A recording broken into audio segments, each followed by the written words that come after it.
Hey guys, Tigis here, and in this I'm going to show you how I create my worlds for my world inspiration slash ideas videos. So when I create my own worlds, I need something that can generate is called a height map, as you can see on your screen right now. Here's the height map of my mountain cabin. Height map is basically this image that this black, grayish, white image that generates some kind of information, values, and concept. Black means pretty much zero, nothing really is going to happen. Gray, there's some kind of value, like hills and all that. And white is like mountains and all that. Same with this gray too. And you see some white here and some erosion going on here. Uh, so let's take a look at a software called Terra Sculpture. Is a free version, so you see, standard edition. You can use to generate a height map. I was gonna point out that this is not the software I use to generate my own maps, height maps. So I'm gonna use this software just to. This is free to use. I'm gonna play around with it and see what you can do. So new project. I use it and then take 1K. We have this, as you can see, flat. So if you place G to turn off the grid, click this up to 8, so you actually can rotate and move around. If your plane turns out to be like this, like blue, then you have to uncheck this outer range color set, and you're good to go. Up here you have these noise maps you can use. For example, you can use this switch noise map, and this window pops up. We can change the strength, the layout. Of course, when it's 3D, there's some limitation to it. But say you're happy with that now, click OK, and here it is. Of course, you wanna play around with these settings to find something that you find interesting. Up here you have some clamp, altitude, erosion, rain, bunch of other things. I don't want to spend a whole lot of time in this software, so I'm now going to head over to World Creator 2, which is the software I use to create my own height maps. I just want to show you this software, because it's free to use. Of course, there's other softwares like World Machine 2, World Machine, which is free for non-commercial use, and I think the height map size is 512 by 512 only. So this one is 1K. So let's over to World Creator. Here's the World Creator 2, the software I use to generate my height maps. Um, I'm not going to show you everything in the software. I'm just going to show you a little bit what I do.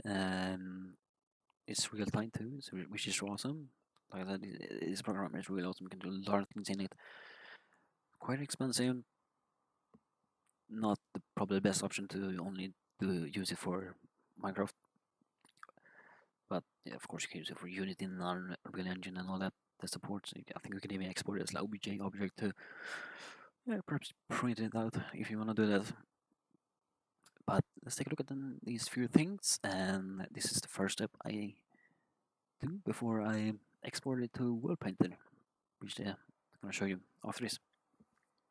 So in here, as you can see, you can do a lot of things, like you can turn the ocean in the sky. You see the ocean is moving. Textures, which is really awesome. You can export them as a heat maps, as you can see, which I don't have any textures, but even splat maps and all that. There's some simulation and all that. If you want to look up the heat maps, because heat maps is really awesome when it comes to World Painter. It's that you don't have to paint it by yourself. You can use this heat map to generate the colors and in the right places and all that. I'm not going to show you and all that. Of course, the train set. So we're going to take a look here is this range here. So I want to change this to 150. Change this one to 5. I'm going to take this, let's see, observe tools, turn that on. and it gives you a lot of information when it comes to X and Y, but most important is the E, the elevation, is to keep in mind when exporting to Minecraft. You don't want to go over the range, if you say so. That's why I keep it at 150 and around lowest than 5 in that. The elevation is good to keep in mind if you want to use the custom base shape and all that. I mean, by custom base is like if you can do this if you want to. It's really awesome. How can I do that? So I'm just gonna turn that off. 2K, I used to keep it like 2K, 1K, depending on the scene I'm doing. Of course, it's good when you're making these scenes like to have some kind of reference image on what kind of scene you want to make and all that. I don't have any now, so I'm just gonna make things as we go. Filters, where all the things happen. Here's where all the awesome stuff happens. It's really awesome. You can create a lot of things here. But first, let's take a look at the base here. We can have these scenes here. You can create something interesting too, if you want to use them. You can even use the random if you want to do that. So let's use this 4 here.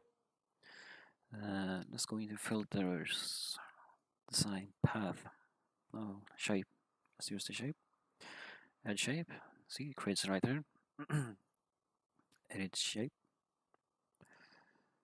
Let's try to make some, I don't know, like a lake thing or something. Yeah, it's like a circle. But let's pretend it's like a lake.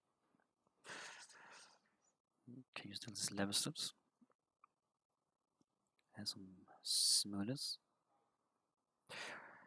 Of course, we can change the height offset. You don't need to have it maybe that big. Let's go for a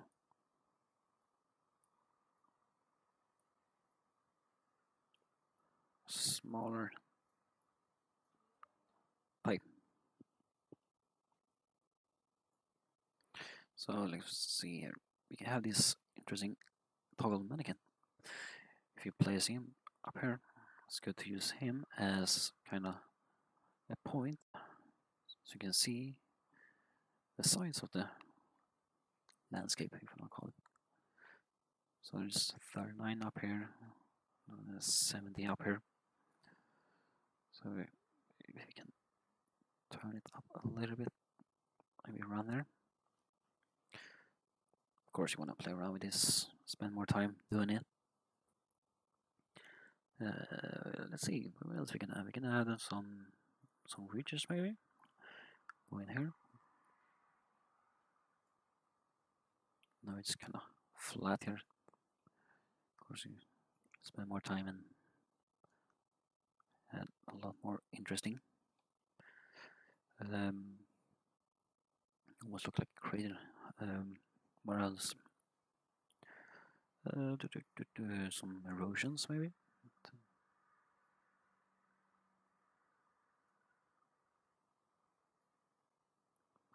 Play around with this.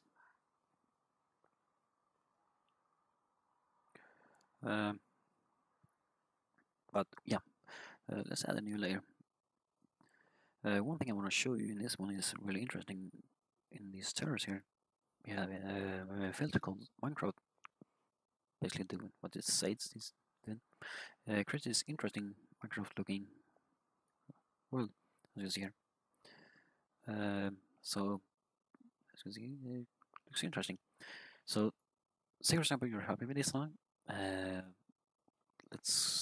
You're done everything you're done. Of course, you want to spend more time. Then I'm gonna do is like go in here to export option, choose PNG. One thing you can see is the height range is Y. The erosion is 76. You can keep that when you're exporting to World Painter. You can change the option to when you're importing, or you can change to 150. So it's totally up to you. So now let's head over to World Painter and take a look at the next step. And right here in World Painter, when you're got the file and import to a height map, you get this window here. What I do here is like to level water level down to 0. The top, like before, I changed like 150, yeah, more like 176 around there, and you will get this one. Just go into global option to also change the name to bare grass. So in World Painter is where I usually add like some trees, rocks, and maybe even a road or path. Sometimes, and yeah, water for the lakes and rivers, and some small fixes that I need to do when it comes to the height map. For one of them, as you can, if you zoom in here, if you take a look here, down here you can see the height. You have 2. If you zoom over, there is 0. So when it is 0, it's gonna be bedrock. So we can fill this in with this flat holder. Not really gonna, yeah, as you can see, there's more around here, but oops. Of course, yeah, it's not really important. Right now, so in this video, of course, I'm saying this once again, you want to spend more time doing this and to get the right settings, train, bunch of other things. You can even import in like an image overlay if you wanna use it for like roads or trees and all that. Not gonna do it for this video. What else we can do? Yeah, the heat maps. If you have those, you can go into edit, mask as tray or layer, and we can import it here and apply it to like a grass, snow, or some other custom layers. You can go in here and paint by yourself here, and here where I mean by heat maps, like go in here and just paint dirt. It's not gonna look good, and yeah, that's why I'm gonna use that's why it's good to use heat maps. So I'm not gonna bother by doing that. Take this blue drop, please, blue water drop. We can add it right here. As you can see, in the height there it says 2. If you go up to right here, it's like 30, which basically means like all the way from 30 and down is gonna be water. So that's one thing to keep in mind. Of course, there's a bunch of other videos out there how you can do this. I'm just showing what I'm doing when I make my own. So yeah, let's add some more to this creator looking lake. I don't know what I call it. Let's add them right here. The other thing is like import these custom objects. For this, I'm gonna use these trees here. As you can see here, there's some few schematics. For creating the schematics, I use the Java version of Minecraft. Create a flat world, create like a house or a rock or trees. Save that world, import it to that world to MC Edit, where I create the schematics for this world. Schematic for these objects, I mean. So then export that file to a custom folder, and here's this pine. So let's import it, and you see it's quite dense. I usually gotta change this to like 120 maybe. See, it's not that dense anymore. Custom name, I don't know, change it to pine. Custom color, which I know we're gonna paint it with. I think we can even use the heat maps for if you create these trees in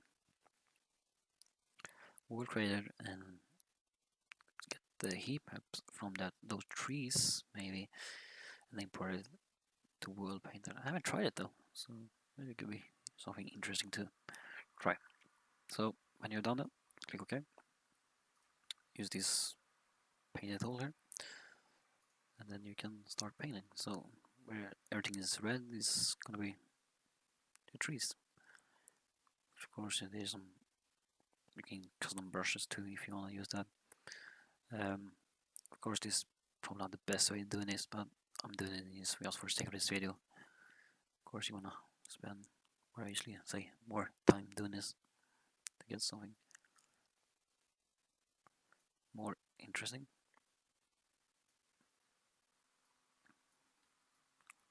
and you see the red cross there, is where the player is gonna spawn.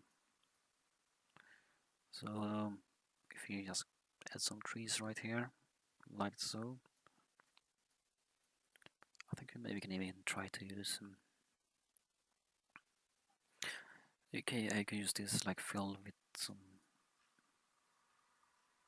other things. So if you take this fill, if you take this stone, maybe you can use this too.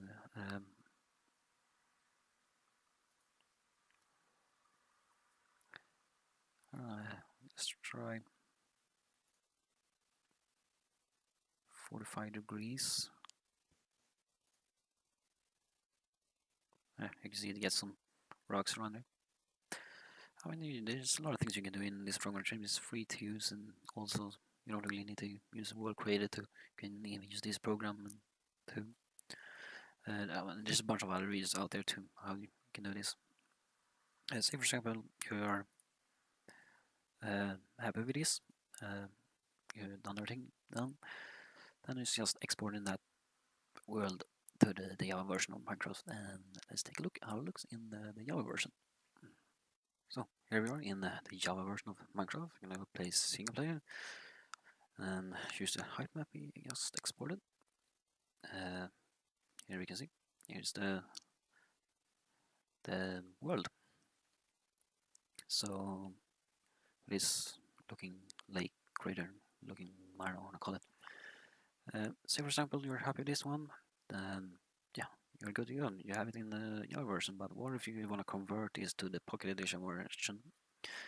Then let's over to Pocket Edition / version and take a look.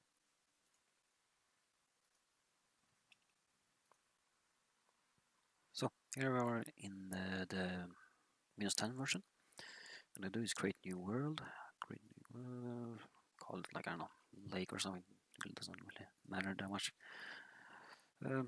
Creative, peaceful. I'm just changing a few things here. Make it flat.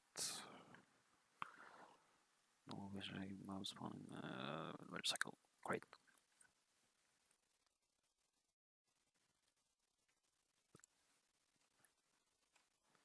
And here we are in the Pocket Edition. So now it's just save this world, save and quit, and then head over to a tool called MCC Chest Tools. Here we are in the MCC tool chest. Chest. I don't know what I'll call it. Yeah. Open it. Open the Windows 10 Lake. Then just matter of go in here. Convert from PC. And now when it's done, just click close. Wait for that. Save it. We are in the Windows 10 version of the Minecraft. After you save and convert and all that, drop in a spawn in the corner somewhere. Find your way over here. I guess you can change the location where you're gonna spawn. Haven't tried that yet. But here it is. A world running on the Windows 10. So there's a few things like, I don't know, spend more time doing this and get some really interesting results from it. Some good looking world. I just wanna show this in a quick video on how the process on how I do this. Except I don't just throw everything in it, but here it is. So thanks for watching, and I see you next time.